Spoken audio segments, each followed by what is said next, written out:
वैसी पर्सनालिटी जो कहीं ना कहीं हमें डायरेक्ट सेलिंग में जरूरत है, नेटवर्क मार्केटिंग में जरूरत है। हर उस व्यक्ति को उस व्यक्तित्व का निर्माण करने की जरूरत है, जिस व्यक्तित्व का निर्माण करके आज डायरेक्ट सेलिंग में, नेटवर्क मार्केटिंग में एक नई पहचान बनाई जा सकती है। उस पहचान में एक ऐसी टॉपिक आती है जिसकी हमें अभी जरूरत है। या तो पब्लिक स्पीकिंग कह ले या पर्सनालिटी डेवलपमेंट कह ले। एक ऐसी कला है जिस कला की जरूरत आज हर एक डायरेक्ट सेलर को है। आज इस देश में हर एक डायरेक्ट सेलर को इस कला को सीखने की जरूरत है। ये कला दूसरे फील्ड में तो जरूरत है ही, लेकिन हमें इस फील्ड में ये मस्ट स्किल कहा जाता है कि ये स्किल उन लोगों को सीखने की जरूरत है जो डायरेक्ट सेलिंग में है। क्योंकि आज डायरेक्ट सेलिंग पीपल बिजनेस है, लोगों का बिजनेस है। लोगों को बिजनेस में, लोगों को पहचानने में, लोगों से बातचीत करने में हमें इस कला की जरूरत होती है। तो वैसे ही कैसे S to N, speak to network, ये चैप्टर, ये कोर्स हमारे बिजनेस में हमारे सफर को कैसे सुपरचार्ज करेगा, एनर्जी से भरेगा, उसकी चर्चा करेंगे हम। मैं लेकर आया हूं 12 ऐसे पावरफुल पॉइंट्स, कंप्लीटली 12 ऐसे पावरफुल पॉइंट्स जो आपके बिजनेस को पायनियर करेंगे, आपको विजेता बनाने में आपकी मदद करेंगे। पहली जो हम लोग पॉइंट बातचीत करेंगे, जो हर एक डायरेक्ट सेलर, हर एक नेटवर्क मार्केटर की जरूरत है, अपनी story banana. Crafting your personal story. अपनी स्टोरी कैसे दुनिया के सामने लेकर आए, अपनी स्टोरी को किस तरीके से हम बनाएं और डिलीवर करें। ऐसी स्टोरी जो लोगों के लिए कंपेलिंग हो, लोगों के लिए इतनी शानदार हो, जो उनसे वो रेजोनेट करे, उनसे वो मतलब की बात करे। कैसे अपने स्टोरी को इतनी बखूबी से हम लोगों के सामने रख सकते हैं, अपनी पहचान को रख सकते हैं, ताकि वो पहचान उनके लिए मिलता जुलता पहचान हो। उन्हें लगे कि ये व्यक्ति हमारे ऊपर, हमारे लाइफ के अंदर एक नई बदलाव लेकर आने वाला है। वो स्टोरी, अपनी स्टोरी कैसी होगी जिस स्टोरी के माध्यम से हम लोगों के लाइफ में एक नया बदलाव लेकर आ सकते हैं, एक नई किरण लेकर आ सकते हैं। तो उस स्टोरी को कैसे बनाएंगे, ये जानना जरूरी है। अपने व्यक्तित्व को किन शब्दों में, किन वाक्यों में हम प्रेजेंट करेंगे, ताकि वो शब्द, वो वाक्य हमारी पूरी कथा को बयां कर सके। तो ये सीखना जरूरी है कि हम अपनी स्टोरी को, अपनी पहचान को लोगों तक किस तरीके से, किस माध्यम से लेकर जाएं। तो पहले अपनी स्टोरी को बनाना हम सीखेंगे, ताकि अपनी स्टोरी को हम मार्केट में एक नई पहचान देकर, एक नई उमंग देकर, एक नई उम्मीद देकर अपना बिजनेस कर सके। जो हमारा दूसरा पॉइंट है, ये सीखने की जरूरत है हमें कि स्ट्रक्चरिंग इफेक्टिव प्रेजेंटेशन।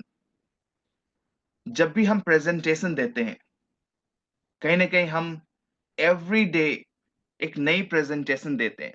चाहे वो हम किसी एक व्यक्ति को दे रहे हो, दो व्यक्ति को दे रहे हो, या फिर कई व्यक्ति को दे रहे हो। अपनी प्रेजेंटेशन को किस तरीके से डिजाइन करे, स्ट्रक्चर करे, बनाए, ताकि वो हमारा प्रेजेंटेशन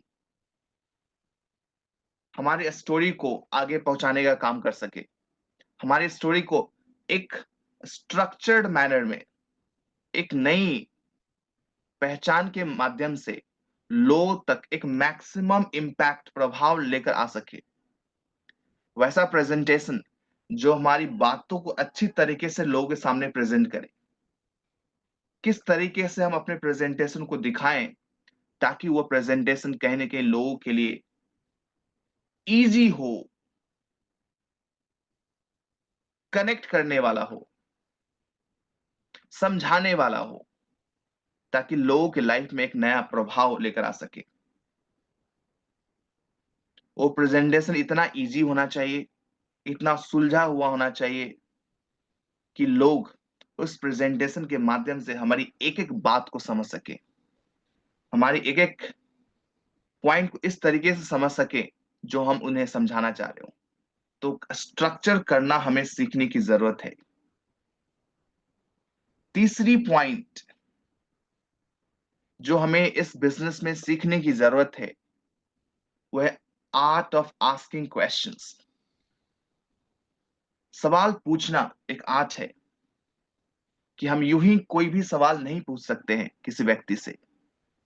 हम कब सवाल करें, किस व्यक्ति से सवाल करें और उस व्यक्ति से कैसा सवाल करें, उस सिचुएशन में उस व्यक्ति से कौन सा ऐसा सवाल करें जो जो हमारे प्रेजेंटेशन को, जो हमारे स्टोरी को उनके सामने अच्छे से प्रेजेंट कर सके। वैसा कौन सा सवाल करें ताकि जो मैं बात कहना चाहता हूं वो बात वहां पर साबित हो सके, वो बात कहीं ना कहीं मेरे माध्यम से, मेरे प्रेजेंटेशन के माध्यम से उन तक पहुंच सके। इस आर्ट को भी सीखने की जरूरत है कि कैसे हम क्वेश्चंस करें ताकि उनके नीड्स को हम जान सके, उनके वांट्स को हम जान सके, उनके पेन पॉइंट्स को हम जान सके, उन पॉइंट्स को जान सके जो जानना चाहते हैं, ताकि हम उन पॉइंट्स को उनको अच्छी तरीके से समझा सके। तो क्वेश्चन करना, सवाल करना एक आर्ट है जिस आर्ट की हमें जरूरत है, उस आर्ट को हमें सीखने की जरूरत है। तो इस आर्ट को हम सीखेंगे कि सवाल कब करें, कैसे करें और कौन सा ऐसा सवाल करें जिस सवाल से हमें सही जवाब आए और वो जवाब कहीं ना कहीं आपके प्रेजेंटेशन में चार चांद लगाने का काम करे। चौथी चीज जो हमें सीखने की जरूरत है, चौथा पॉइंट, मास्टरिंग लिसनिंग स्किल्स। अक्सर हम बोलने के ऊपर बहुत फोकस करते हैं, ध्यान देते हैं और ये भूल जाते हैं कि हमें सुनने की भी जरूरत है। हमें सुनना जरूरी है ताकि हम अच्छा बोल सके। हमारे पास जो दो कान दिए गए हैं उसे सुनने के लिए दिए गए हैं, तो सुनना ज्यादा है। उस सुनने में ऐसी कौन सी चीजों का इस्तेमाल करें, उन ऐसी कौन सी चीजों पर हमें ध्यान देने की जरूरत है ताकि हम किसी व्यक्ति को सुनकर उनकी हर एक बातों को समझ सके। ऐसे टेक्निक्स हमें सीखने की जरूरत है जो किसी व्यक्ति को हम अच्छी तरीके से सुन सके, समझ सके, ताकि हम अच्छे तरीके से उस व्यक्ति को जवाब दे सके, अपनी बात को अच्छे तरीके से उस व्यक्ति के सामने रख सके। तो इसलिए जरूरी है कि हम सुनने की कला में भी मास्टरी हासिल करें ताकि जितना अच्छा हम सुन सके उतना अच्छा हम बोल सके, जितना समझ में आएगा उतना अच्छा हम बोल पाएंगे, समझा पाएंगे। तो समझाने के लिए जरूरी है कि हम किसी व्यक्ति को समझ सके, और समझना तभी पॉसिबल है जब उस व्यक्ति को अच्छी तरीके से हम सुन सके। तो इसकी भी हमें जरूरत है। पांचवा पांचवा चैप्टर हमारा होगा इंगेजिंग ग्रुप डिस्कशन। अक्सर हम लोगों के साथ एक एक करके बातचीत करते हैं। बहुत सारे ऐसे मौके मिलेंगे जहां पर हम ग्रुप में कुछ लोगों के साथ एक साथ मिलकर बातचीत करेंगे। उस ग्रुप डिस्कशन में कैसे अपनी बात को एंगेजिंग करें, कैसे एक साथ हम कई लोगों से बातचीत कर सकें, कैसे एक साथ हम कई लोगों के साथ इंगेज कर सकें और अपनी बात को हर एक व्यक्ति जो हमारे सामने बैठा हो उस तक पहुंचा सके। तो ग्रुप डिस्कशन जो होगा वो 5, 6, 10, 12, 15 व्यक्ति के साथ किस तरीके से अपनी बात को रखें ताकि हर एक व्यक्ति उस ग्रुप में बैठा हुआ हमसे इंगेज कर सके, हमसे अच्छी तरीके से इंटरेक्ट कर सके, मिलजुल सके। तो इस बात को सीखने की जरूरत है। अक्सर हम एक लोगों के साथ जब बात करते हैं तो अपनी बात को पहुंचा पाते हैं, लेकिन जब बात आती है ग्रुप डिस्कशन की तो हम कभी कभी ऐसा करते हैं कि हम एक दो व्यक्ति के साथ तो बात करते हैं लेकिन हर एक व्यक्ति के साथ बात करने में असफल होते हैं। तो इस व्यक्ति हर एक व्यक्ति के साथ हम कैसे बातचीत करें ताकि हमारा जो डिस्कशन है वो सक्सेसफुल हो, सफल हो। इसके लिए हमें जरूरत है कि हम ग्रुप में कैसे अपनी बात को इंगेज कर सके, कैसे इस बात को रख सके ताकि हर एक व्यक्ति से हम कनेक्ट कर पाए, हर एक व्यक्ति तक अपनी बात को पहुंचा पाए। इसकी भी जरूरत है। जो हमारा छठा पॉइंट है, हैंडलिंग ऑब्जेक्शंस एंड रिजेक्शंस। कई मौके ऐसे आएंगे जहां हमें ऑब्जेक्शन का सामना करना पड़ेगा, हमें रिजेक्शन का सामना करना पड़ेगा। वो ऑब्जेक्शंस, रिजेक्शंस कहीं ना कहीं हमारे बातचीत को कहीं ना कहीं डाउन कर देता है, हमारे बातचीत की रफ्तार को स्लो कर देता है। वो हम भूल जाते हैं कि हमें क्या बातचीत करना है, हमें क्या जवाब देना है। तो उस बातचीत के दौरान जो ऑब्जेक्शंस और रिजेक्शंस आए, उस ऑब्जेक्शन रिजेक्शन को कैसे हम हैंडल करें, ये भी हमारा आर्ट ऑफ कम्युनिकेशन का पार्ट है। स्पीक टू नेटवर्क के माध्यम से हम कुछ स्ट्रैटेजी को सीखेंगे, जिस स्ट्रैटेजी के माध्यम से हम अपने बातचीत के दौरान ऑब्जेक्शंस के बावजूद भी, रिजेक्शंस के बावजूद भी कैसे पॉजिटिव रह सके, कैसे प्रोडक्टिव रह सके, और उन कॉन्वर्सेशंस में अपनी बातचीत को कैसे रख सके, इसकी भी जानकारी हम लोग लेंगे। ये सीखना बहुत ही जरूरी है कि ऐसे रुकावट हैं आपके बातचीत के दौरान, कुछ ऑब्जेक्शंस, कुछ रिजेक्शंस, जो रुकावट इतनी बड़ी कभी कभी हो जाती है जहां आप खुद रुक जाते हैं, आपकी बातचीत रुक जाती है, आप समझ नहीं पाते कि हमें आगे क्या बोलना है। तो उस सिचुएशन में अपने आप को पॉजिटिव रखना, अपने आप को प्रोडक्टिव रखना, उस बात को जारी रखना,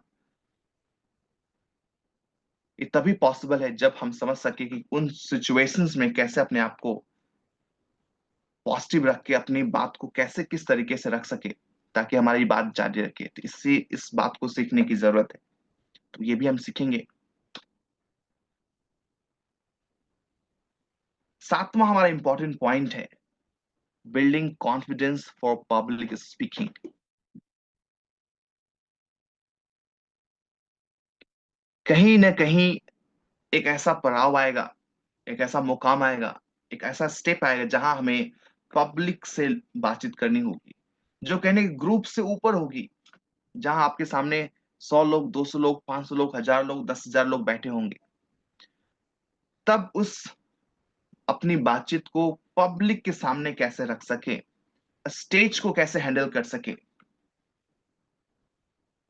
उस स्टेज में अपने आप के कॉन्फिडेंस को कैसे बिल्ड करे, उस स्टेज पर अपने पब्लिक स्पीकिंग को कैसे सुधार सके, उस माध्यम से हम लोग सीखेंगे कि कैसे ग्रुप के ऊपर पब्लिक को कैसे हैंडल कर सके, कुछ ऐसे टेक्निक्स जो आपकी एंजाइटी, आपके कॉन्फिडेंस को बिल्ड कर सके। कई बार ऐसा देखा जाता है कि जब हमारे सामने पब्लिक आती है, स्टेज पर आते हैं, तो एक डर सा आ जाता है। वो डर कहने कि हमारे बातचीत में एक बड़ा रुकावट होता है। उस रुकावट की वजह से हम लोग अपनी बात को पब्लिक के सामने नहीं पहुंचा पाते हैं। उस स्टेज की डर से हम अपनी बात को पहुंचा नहीं पाते, हमारा जो कॉन्फिडेंस होता है बहुत ही डाउन हो जाता है। तो कुछ ऐसे टेक्निक्स हमें क्या सीखने की जरूरत है जिससे उस समय अपनी कॉन्फिडेंस को हम लोग डाउन ना होकर अप कर सके, उस कॉन्फिडेंस को लेकर हम अपनी बात को कैसे लोगों के सामने रख सके। तो कुछ टेक्निक्स की जरूरत है। जो हमारा आठवां पॉइंट है, नेटवर्किंग एंड रिलेशनशिप, ये भी हमारे कम्युनिकेशन का पार्ट है। कैसे लोगों से नेटवर्क, स्पीक टू नेटवर्क, हमने जो इसका नाम ही रखा है स्पीक टू नेटवर्क, कि नेटवर्क करने के लिए स्पीक करने की जरूरत है, बोलने की जरूरत है। तो इसके जरिए कैसे नेटवर्किंग, कैसे रिलेशनशिप बिल्ड कर सके, कैसे लोगों से जुड़ सके, उनके साथ एक अच्छा व्यवहार, अच्छा एक संबंध कायम कर सके, ये भी हमारे कम्युनिकेशन का पार्ट है। कि एक जेन्यून कनेक्शंस कैसे बिल्ड कर सके, लोगों के अंदर एक ट्रस्ट कैसे बिल्ड कर सके, अपने प्रोस्पेक्ट के साथ, अपने अप्लायंस के साथ, अपने डाउनलाइन के साथ एक अच्छा नेटवर्क, एक स्ट्रॉन्ग नेटवर्क, अच्छा रिलेशनशिप कैसे बिल्ड कर सके, उनके साथ कौन सी ऐसी बातें कर सके जिससे हमारे रिलेशनशिप में एक नया बदलाव लेकर आए, हमारे जो संबंध एक एक मजबूती उसके अंदर आए। तो कुछ बातें कैसे करनी है, कब करनी है, किस तरीके से करनी है, ताकि हमारा जो ऑडियंस के साथ जो कनेक्शन है उसके अंदर एक नया ट्रस्ट, एक नया एक मुकाम हम अपने हासिल कर सके। ये बिजनेस का बड़ा पड़ाव है। 9वां चैप्टर, हमें सीखने की जो जरूरत है, ओवरकमिंग कम्युनिकेशन बैरियर्स। ये अपने आप में एक बड़ा इंपॉर्टेंट पॉइंट है। कुछ ऐसी रुकावट कम्युनिकेशन के अंदर, कुछ ऐसी रुकावट आती है जहां पर हम लोग एक दूसरे को समझ नहीं पाते, मिसअंडरस्टैंडिंग्स हो जाती है। और मिसअंडरस्टैंडिंग्स की वजह कुछ भी हो सकती है, चाहे हमारा लैंग्वेज का गैप हो, चाहे हमारे कल्चर का गैप हो। कल्चर हमारी अलग हो, लैंग्वेज हमारी अलग हो, क्योंकि इस बिजनेस में हम अलग अलग लोगों से मिलते हैं, अलग अलग कल्चर के लोगों से मिलते हैं, अलग अलग भाषाओं के लोगों से मिलते हैं, अलग अलग स्टेट के लोगों से मिलते हैं। तो कहीं ना कहीं कुछ ना कुछ गैप आ जाता है जिससे हम लोग कम्युनिकेशन नहीं कर पाते, हम लोग बातचीत नहीं कर पाते, एक बैरियर आ जाता है, एक रुकावट आ जाता है बीच में। उन रुकावट को कैसे ओवरकम करे, उसे कैसे पार करे और अपनी बात को उनके सामने रख सके ताकि हम नेटवर्क कर सके। उसके लिए स्पीक करने की तो जरूरत है, लेकिन उस बैरियर्स को कैसे पार करें, जो हमारा बैरियर्स है उसे हम कैसे तोड़ सके और तोड़ कर हम पार कर सके और अपनी बात को उन तक पहुंचा सके, ये समझना भी जरूरी है। तभी आप नेटवर्क कर पाएंगे। जो 10वां हमारा चैप्टर है, 10वीं बात जो हम सीखेंगे, द पावर ऑफ वॉइस। ये जो वॉइस हमारा मिला है, ये बड़ा मिरेकल का काम करता है। एक चमत्कारी इक्विपमेंट हमारे पास है, गॉड ने दिया, हमें भगवान ने दिया है। ये वॉइस एक चमत्कार से कम नहीं है। इस वॉइस के पावर को कैसे हम लोगों के सामने रख सके, अपने टोन में क्या बदलाव लेकर आ सके, अपने वॉल्यूम में क्या बदलाव लेकर आ सके, अपनी रफ्तार को किस तरीके से रखें, कहाँ हम अप हो, कहाँ डाउन हो, कहाँ नॉर्मल हो, न्यूट्रल हो, ताकि अब जो बातचीत करने की जो डिलीवरी हमारी उसके अंदर एक इम्पैक्ट हो, प्रभाव हो। इस इक्विपमेंट का कैसे इस्तेमाल कर सके। इक्विपमेंट आपने देखा हो, चाहे वो हारमोनियम हो, गिटार हो, एक इक्विपमेंट अपने आप में बड़ा रोल अदा करता है। तो हमारे पास ये रेडीमेड भगवान का दिया हुआ इक्विपमेंट हमारे पास है, वॉइस। इसको बजाना अगर हमने सीख लिया, इसका इस्तेमाल करना हमने सीख लिया, तो बड़ा कमाल हो सकता है। इसके अंदर बड़ा पावर है। ये एक नई बदलाव प्रभाव लेकर आने में ये बड़ा मदद करता है। इस वॉइस को किस तरीके से इस्तेमाल किया जाए ताकि अपनी बात को अलग अलग तरीके से, अलग अलग लहजे में, अलग अलग तरीकों के माध्यम से उस बात में कैसे चार चांद लेकर आ सके, इसकी भी कला हमें सीखने की जरूरत है। तो इसकी पावर को जानना जरूरी है। इस पावर को कैसे इस्तेमाल करेंगे हम लोग सीखेंगे, कैसे वॉइस का इस्तेमाल करेंगे सीखेंगे। जो 11th चैप्टर है हमारा, जो 11th चैप्टर होगा हमारा, वो है पॉजिटिव बॉडी लैंग्वेज। जी हाँ, पॉजिटिव बॉडी लैंग्वेज, वैसी बॉडी लैंग्वेज जो कहने की अपने आप में एक पॉजिटिव हो, वैसी बॉडी लैंग्वेज जिसका इस्तेमाल करके हम सामने वाले व्यक्ति के अंदर एक नया प्रभाव लेकर आ सके, एक नई बदलाव लेकर आ सके।